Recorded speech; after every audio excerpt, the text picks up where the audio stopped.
नमस्कार। उत्तर प्रदेश में ठाकुरों की सरकार में एक दलित सांसद के घर में ठाकुरों की करनी सेना ने हमला कर दिया। हमलावर कहता है कि पुलिस उसे प्रोटेक्शन दे रही है। अगर ये हमलावर मुसलमान होता तो क्या होता? आखिर इन हमलावरों का घर क्यों नहीं गिर रहा? इन सब पर बात करने के लिए हमारे साथ आज प्रोफेसर रविकांत जी हैं, उनसे ही जान लेते हैं। रविकांत सर, ये उत्तर प्रदेश में क्या हो रहा है, क्या कहेंगे?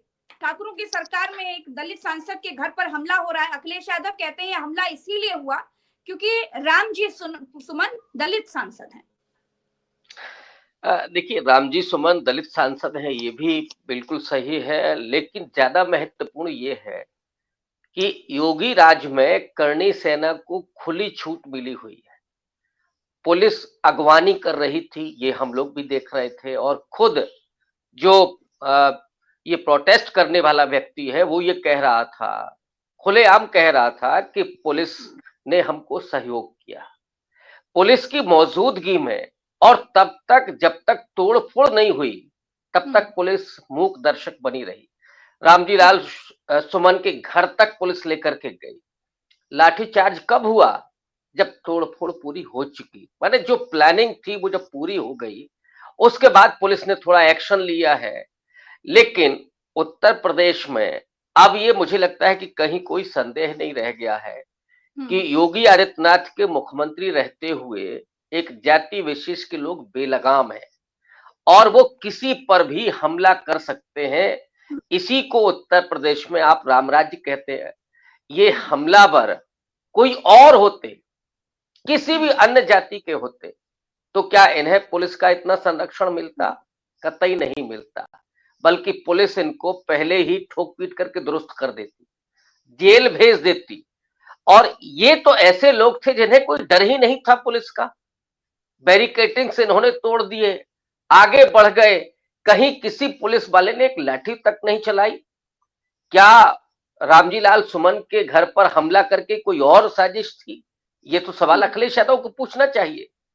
और उन्हें कम से कम अपने सांसद के लिए खड़े होना चाहिए, खुल करके बोलना चाहिए कि ये योगी आदित्यनाथ की वजह से हो रहा है क्या? क्या इसलिए वो करणी सेना बेलगाम है क्योंकि योगी आदित्यनाथ मुख्यमंत्री है? मैं इसको दूसरी तरह से कह रहा हूं। अखिलेश यादव जो कह रहे हैं कि रामजी लाल सुमन दलित है इसलिए, नहीं, ये इसलिए हमला हो रहा है क्योंकि योगी आदित्यनाथ की सरकार है। करणी सेना इसलिए बेलगाम है कि वो कुछ भी कर सकते हैं, और ये बेहद डरावना है। अगर ऐसे ही चलता है तो फिर कानून व्यवस्था, जिसमें बुलडोजर राज कहा जाता था, यहाँ तो योगी जी कह चुके। थे करनी सेना के कार्यकर्ता रविकांत सर, बुलडोजर लेकर हाँ, तो हजारों इसका की मतलब है संख्या में कि लोग निकले थे रामजी सुमन पर हमला करने के लिए, उनके आवास पर हमला किया जब, तब वो दिल्ली में थे। खैर, लेकिन बुलडोजर लेकर के आए थे, इसके क्या मायने हैं? उनको इसके बुलडोजर का मायने क्या यही है कि योगी जी ही चल रहे थे, और क्या है भाई, योगी जी का ही सिंबल है बुलडोजर। इसका मतलब है कि योगी आदित्यनाथ का पूरा प्रोटेक्शन था। ये तो करनी सेना के लोग नहीं बोल रहे हैं, लेकिन इसका मतलब यही है। हम लोग तो बिटवीन द लाइंस पढ़ते हैं।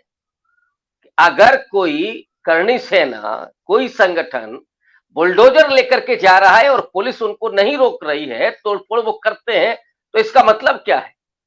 मतलब यही है कि मुख्यमंत्री सीधे तौर पर प्रोटेक्शन दे रहा है, और नहीं दे रहा है तो उन लोगों को जेल में होना चाहिए था। बुलडोजर लेकर कैसे जा सकते हैं वो? भाई, कोई आपको विरोध प्रदर्शन करना है, ये तो संवैधानिक अधिकार है, आप कर सकते हैं। आप नारेबाजी कर सकते हैं, आप पुतला फूंक सकते हैं, लेकिन बुलडोजर लेकर के घर में गाड़ियों की तोड़फोड़ करना, कुर्सी तोड़ना और तलवार भांजना, हत्या करने की धमकी देना, ये नहीं होता है। संविधान में ये अधिकार नहीं है कि आप इस तरह से प्रोटेस्ट कर सकें। ये कोई संवैधानिक अधिकार नहीं है। और ये तभी संभव है जब सरकार, प्रशासन उनके साथ खड़े हो। तो ये करणी सेना ने बता दिया कि नहीं, हमारे साथ योगी जी है। सीधे तौर पर उत्तर प्रदेश सरकार का उन्हें तो प्रोटेक्शन मिला हुआ है। रविकांत सर ऐसा क्या बोल दिया जो करनी सेना की भावनाएं इतनी आहत हो गई? करनी सेना की भावनाएं तब तो आहत नहीं थी जब महाकुंभ में जो श्रद्धालु थे वो कुचल कर मर गए। तब तो करनी सेना की भावनाएं आहत नहीं हुई जब दिल्ली के रेलवे स्टेशन में कुचल कर मर गए श्रद्धालु, तब क्यों नहीं भावनाएं आहत हुई? और अब ऐसा क्या बोल दिया है जो करणी सेना के तमाम कार्यकर्ता आग बबूला हो रहे हैं और सांसद का घर तोड़ने फोड़ने निकल आए, पुलिस वालों तक पर हमला कर दिया? हाँ, यहाँ आपका वो दलित एंगल आएगा। रामजी लाल सुमन द्वारा बोलना, ये वो राणा सांगा को लेकर के ये इतिहास में लिखा हुआ है। उन्होंने कुछ ऐसा नहीं बोला कि जो सब किताबों में नहीं है। अगर करणी सेना को ऐतराज है तो सबसे पहले उन किताबों पर प्रतिबंध लगवाना चाहिए। आप जाइए ना सुप्रीम कोर्ट, आप सरकार को लिखिए कि साहब जो लिखा हुआ है उसको हम नहीं मानते, तो फिर रामजी लाल सुमन नहीं बोल सकते हैं। लेकिन रामजी लाल सुमन दलित है और दलित की इतनी हैसियत उत्तर प्रदेश सरकार में, बीजेपी की सरकार में, हिंदुत्ववादी सरकार में, कि साहब वो ये कह दे कि राणा सांगा ने तो बाबर को बुलाया था। ये कहने की हिम्मत कैसे एक दलित को मिल सकती है? और इसलिए आपने जो पूछा कि इसलिए उनको ये मिला कि नहीं साहब रामजी लाल सुमन की तो हम जबान काट लेंगे, यही मनुस्मृति का विधान है ना। और मनुस्मृति क्या कहती थी? दलितों को, शूद्रों को, महिलाओं को न तो पढ़ने का अधिकार था, ना संपत्ति रखने का अधिकार था, ना शस्त्र रखने का अधिकार था। वो अगर बोल दे तो जबान उनकी काट लीजिए। क्या बोलते होंगे ऐसा वो? यही कि साहब राणा सांगा ने बुलाया था, ये इतिहास में लिखा है। आप एक पूरे समुदाय को रोज बाबर की औलाद कहते रहे, 3 दशक तक यही चला। अब आप औरंगजेब पर आ गए, औरंगजेब से आप एसोसिएट कर रहे हैं मुसलमानों को। औरंगजेब एक शासक है, बाबर ने आक्रमण किया, शासन किया, और जो मध्यकालीन दौर में शासक करते थे वो सब किया उन्होंने। लेकिन इसका मतलब ये नहीं है कि केवल बाबर और औरंगजेब ने किया। ये बृहद्रथ ने क्या किया था, और भी अभी नाम पुष्पवंत शुंग ने क्या किया था। अगर आप इतिहास में राजाओं के आधार पर वर्तमान चलाएंगे और भविष्य का निर्माण करेंगे तब तो हो गया काम। फिर तो आप डेमोक्रेसी में रहने के लिए लायक ही नहीं। इसका सीधा मतलब है कि इनको डेमोक्रेसी नहीं पसंद है, और ये वही मनुस्मृति को लादना चाहते हैं कि दलित अगर बोले, महिला अगर बोले तो उसकी जबान काट लो। इसीलिए ये हमला किया गया। तो रविकांत सर, दलित पहले से ही भाजपा से इतना नाराज था। हमने देखा कि 2024 में क्या हाल किया, बैसाखी पर ला दिया, लेकिन अब फिर दलित समाज पर इस तरह का, दलित समाज से आने वाले सांसद पर इस तरह का हमला, क्योंकि जब अखिलेश यादव ने यह बात कही कि रामजी सुमन दलित हैं इसीलिए उनके ऊपर हमला हुआ, तो एक नई लड़ाई छिड़ गई है। अब आपको क्या लगता है कि क्या ये योगी पर बैकफायर करेगा? हाँ, डेफिनेटली भाजपा के लिए ये नुकसानदायक होगा। कहते नहीं, ताबूत की आखिरी कील साबित होगा, लोग एक्स पर लिख रहे हैं। ये दोनों के लिए, सिर्फ योगी आदित्यनाथ के लिए ही नहीं, ये पार्टी को भी। अगर योगी आदित्यनाथ को का संरक्षण करनी सेना को है, जो बुलडोजर लेकर के जा रहे हैं, पुलिस उनको प्रोटेक्शन दे रही है, तो लोग तो यही पूछेंगे। तो एक तरफ तो ये योगी को भी डैमेज करता है और दूसरी तरफ पार्टी को भी नुकसान करता है, क्योंकि दलितों ने भरपूर वोट किया बीजेपी को। नॉन जाटव दलित में बहुत बड़ी तादाद में वोट मिलता है बीजेपी को, और दलितों का जो सेंटिमेंट्स है वो सेंटिमेंट्स इस समय बहुत दिख रहा है। लोग सीधे तौर पर आलोचना कर रहे हैं। इससे बीजेपी को बड़ा नुकसान होगा, और योगी आदित्यनाथ के वापस जाने को लेकर के, दिल्ली भेजने को लेकर के तो मुद्दा चल ही रहा है। हो सकता है कि इसमें अमित शाह और नरेंद्र मोदी को मौका मिल जाए तो करणी सेना कहीं योगी आदित्यनाथ को डुबो ही ना दे। क्या ये नहीं सोचा होगा योगी आदित्यनाथ ने? या तो कैलकुलेशन गड़बड़ा गई, या अपने उस समाज का, उस संगठन का प्रोटेक्शन करने के लिए उन्होंने कहीं अपने लिए ही गड्ढा तो नहीं खोद लिया। ये भी हो सकता है, और मोदी और शाह को इसके जरिए मौका मिल सकता है कि वो योगी आदित्यनाथ को हटा दें। ये सवाल मैंने इसलिए भी किया कि दलितों की नाराजगी है, क्योंकि इनके अपने एक दलित विधायक है श्याम प्रकाश, उन्होंने खुलकर बोला कि अब योगी आदित्यनाथ को गद्दी छोड़ देनी चाहिए। और एक इंटरव्यू में योगी आदित्यनाथ ने बात कही वो पहले ये बोल चुके हैं कि वो गोरखपुर चले जाएंगे राम मंदिर के लिए, अगर उन्हें सत्ता भी छोड़नी पड़े तो कोई दिक्कत नहीं। और एक नई इंटरव्यू में योगी आदित्यनाथ ने ये बात कह दी है कि भाजपा में तो कोई कार्यकर्ता भी या फिर कोई भी मुख्यमंत्री बन सकता है। और ये सारी चीजें आप देखकर आपको क्या लग रहा है कि क्या वाकई ये नाराजगी इतनी बड़ी है या फिर ये चला चली की बेला है, इसीलिए सब कुछ हमको देखने को मिल रहा है? देखिए, या तो योगी आदित्यनाथ भांप नहीं पाए इस बात को और करणी सेना बेलगाम हो गई और प्रशासन का प्रोटेक्शन मिल गया। योगी आदित्यनाथ की जो कार्यशैली रही है, गोरखपुर में बिल्कुल मठाधीश हैं और उसी अंदाज में वो उत्तर प्रदेश को भी चला रहे हैं। जबकि राजनीति में ये नहीं होता, राजनीति में 2 कदम आगे 1 कदम पीछे हमेशा उस रणनीति का हिस्सा होते हैं। योगी आदित्यनाथ को लेकर के पहले से ही ये बातें चल रही हैं, अभी से नहीं चल रही, साल 2 साल से चल रही, कि उनको हटाया जाना अमित शाह के लिए बेहद मुफीद है। क्योंकि योगी आदित्यनाथ का जो कद बढ़ रहा है, जिस तरह से उन्होंने हिंदुत्व की अपनी एक ब्रांड छवि बनाई है, लेकिन ध्यान रखिएगा, हिंदुत्व की ब्रांड छवि, यहां पर जो आरोप लग रहा है योगी आदित्यनाथ पर, वो ठाकुरवादी होने का आरोप लग रहा है और ये आरोप उनके हिंदुत्ववादी छवि को डैमेज करता है। अगर कहीं से भी करणी सेना को प्रोटेक्शन मिला, जो दिखता है कि हाँ मिला है, वो योगी आदित्यनाथ की हिंदुत्ववादी छवि को नुकसान पहुंचाता है और उन्हें जातिवादी छवि का व्यक्ति घोषित करता है। तो इससे क्या होगा, इससे नुकसान होगा योगी आदित्यनाथ का, और वो खुद भी इस बात को समझ रहे हैं। वरना ये कहने की उनको जरूरत नहीं थी कि हम गोरखपुर जाना पसंद करेंगे दिल्ली के बजाय, या यहाँ कोई भी मुख्यमंत्री हो सकता है। इस समय एक नहीं कई, वो आपके नंदकिशोर गुर्जर और ये एक विधायक आपने नाम लिया, लगातार कहा जा रहा है, केशव प्रसाद मौर्य अपनी ताजपोशी के लिए तैयार बैठे लंबे समय से। खूब विधायक, तो ये जो परिस्थिति यहाँ पर खूब विधायक लाइन लगा कर हैं उनके यहाँ पर, खूब घूम रहे हैं आजकल। केशव प्रसाद मौर्य जी के घर पर खूब विधायकों की भीड़ है। अच्छा, हाँ, तो आप हमेशा से खोजी पत्रकार रहे हैं, तो आपको ज्यादा मालूम होगा।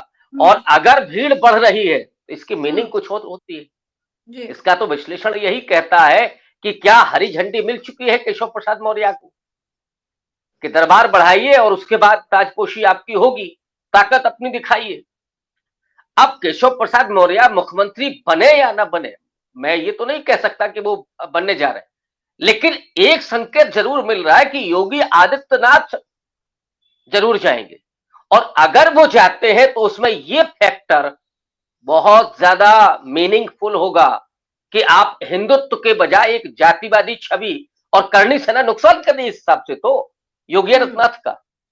अगर जाते हैं और इस बिना पर जाते हैं, कहीं ये ब्लेम लगता है तो योगी आदित्यनाथ को तो करणी सेना बर्बाद कर रही है, ये तो बहुत बड़ा नुकसान होगा उनका। और खुद योगी आदित्यनाथ अपने आप को, या हनुमान को वो दलित कहते रहे, हनुमान राम जी के उपासक रहे हैं, तो हिंदुत्व की छवि में हनुमान दलित और दलितों पर ही हमला, तो ये तो सीधे तौर पर योगी आदित्यनाथ के लिए बहुत बड़ा नुकसान कर रहे हैं। बीजेपी को हो सकता है, योगी चले जाएंगे तो फिर बीजेपी तो संभाल लेगी अपने आप को, उससे तो सीधा ही ये मौका मिलेगा कि देखिए जिस करणी सेना ने हमला किया और जिसे प्रशासन का प्रोटेक्शन मिला था, हमने उस व्यक्ति को ही हटा दिया। तो अमित शाह तो पार्टी को बचा ले जाएंगे, लेकिन करणी सेना मुझे लग रहा है कि ये तो योगी आदित्यनाथ को निपटा रही है और इसका नुकसान तो सिर्फ योगी आदित्यनाथ को उठाना पड़ेगा।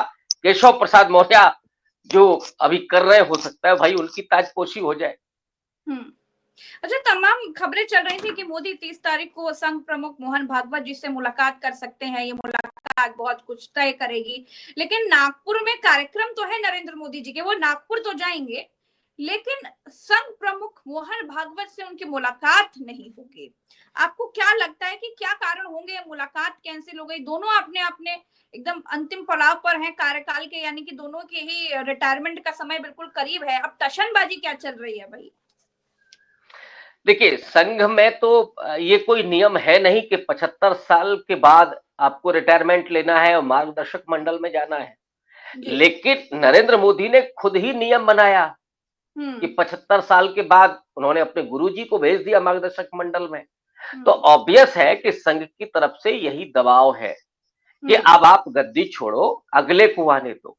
और अगले में आरएसएस नॉन गुजराती नाम लेकर के आगे बढ़ रही।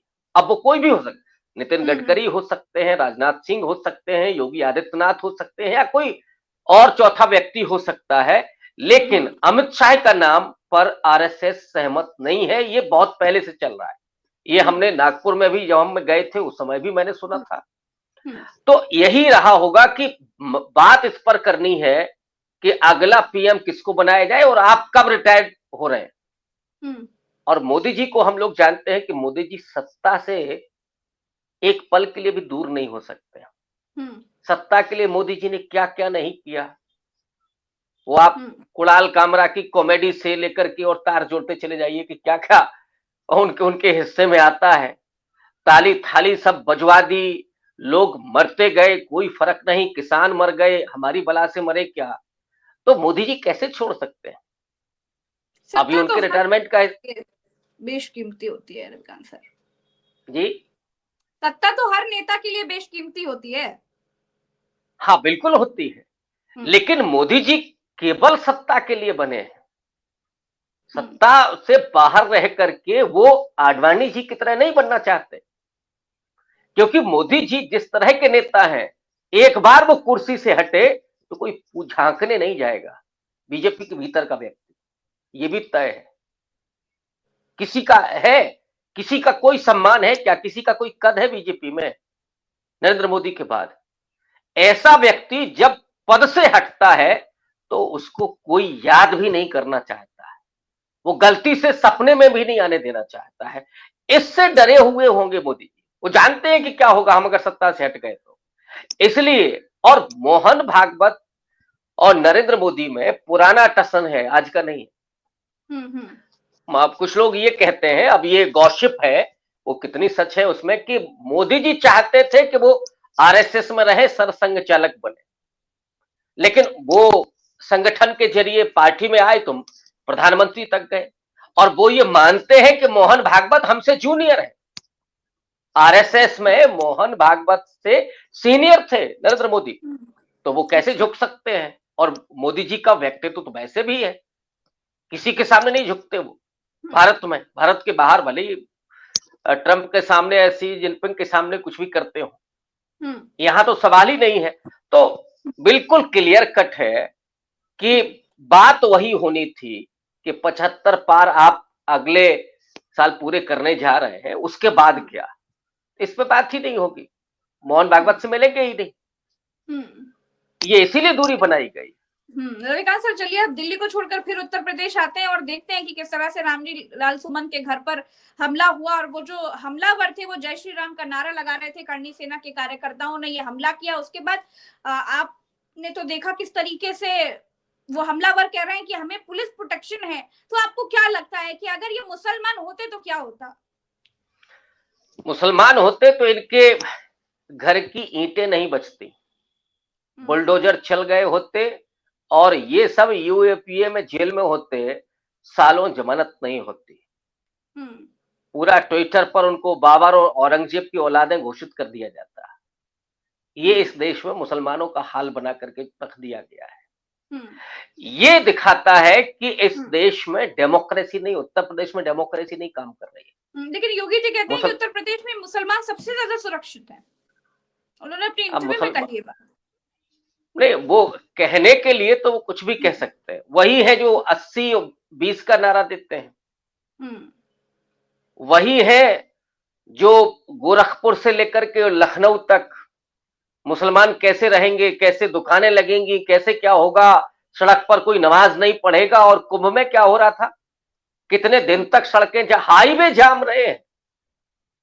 किसी की हिम्मत थी सवाल पूछ ले?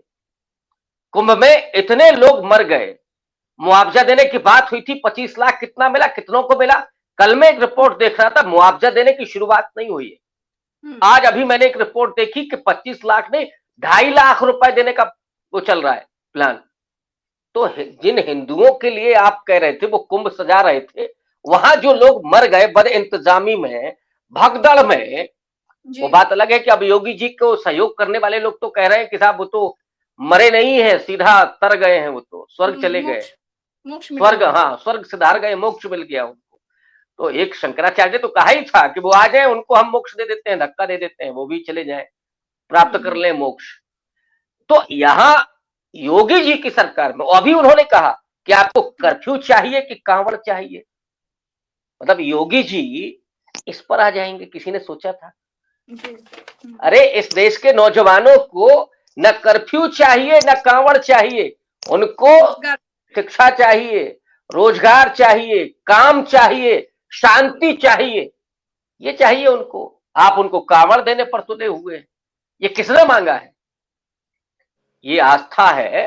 लोग हजारों सैकड़ों साल से जा रहे हैं कांवड़ में। कोई आपकी सरकार में थोड़ी ना जा रहे हैं कि अभी अचानक शुरू हुआ, बहुत पहले से जा रहे हैं लोग। लेकिन कभी ऐसे कुंभ पहले भी आयोजित होता था, लेकिन तब एयरपोर्ट पे विज्ञापन नहीं लगता था, लोग अपने आस्था से जाते थे और इस तरह की बद इंतजामी होती थी तो सरकार अपनी गलती भी स्वीकार करती थी, लोगों को मुआवजा देती थी। अब ना गलती स्वीकार करना है ना मुआवजा देना है, सड़कें हाईवे कुछ भी जाम रहे हो कोई फर्क नहीं है। लेकिन साहब ईद में अगर कोई सड़क पर नमाज पढ़ ले, मैं ये नहीं कह रहा हूं कि ईद में सड़क पर नमाज पढ़े, मैं ये कह रहा हूं कि ये फर्क क्यों? भाई डीजे वहां अजान से दिक्कत होती है तो फिर ये यहां डीजे क्यों चलता है? ये डेमोक्रेसी है। लोकतंत्र में नियम सबके लिए बराबर होने चाहिए, चाहे जो धर्म समाज जाति कोई भी हो, सबके लिए बराबर नियम होने चाहिए। सर तो चलते चलते एक आखिरी सवाल यही है कि क्या लग रहा है उन हमलावरों के घर गिरेंगे? नहीं, ये बिल्कुल नहीं होगा। ये हाथरस केस में भी हम लोग देख चुके हैं, और हाथरस में तो आपने जो किया था वो पूरा देश जानता है, इतना संघर्ष। और उसी हाथरस में जो उसमें आरोपी थे वो सभाएं कर रहे थे पुलिस के संरक्षण में, और वो कौन लोग थे ये भी सबको पता है।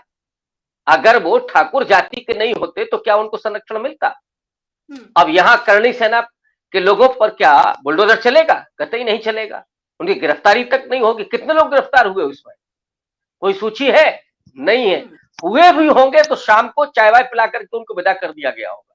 हिम्मत ही नहीं है पुलिस की ये करने की। लेकिन योगी जी शायद इस बात को भूल रहे हैं कि ये अमित शाह को मौका दे सकता है योगी जी की विदाई का। चलिए, बहुत बहुत शुक्रिया रेवतान सर, आपने समय दिया। दर्शकों का बहुत बहुत आभार। तो उत्तर प्रदेश जुड़ी हर छोटी से बड़ी खबरों को लेकर के हम ऐसे ही जुड़ते रहेंगे और राजनीति से जुड़ी तमाम खबरों को हम आप तक पहुंचाते रहेंगे। फिलहाल के लिए इतना ही। हमें चैनल को सब्सक्राइब जरूर कीजिएगा। उल्टा चश्मा यूसी आपका अपना चैनल है, सब्सक्राइब करके हमें और मजबूत बनाइए। नमस्कार।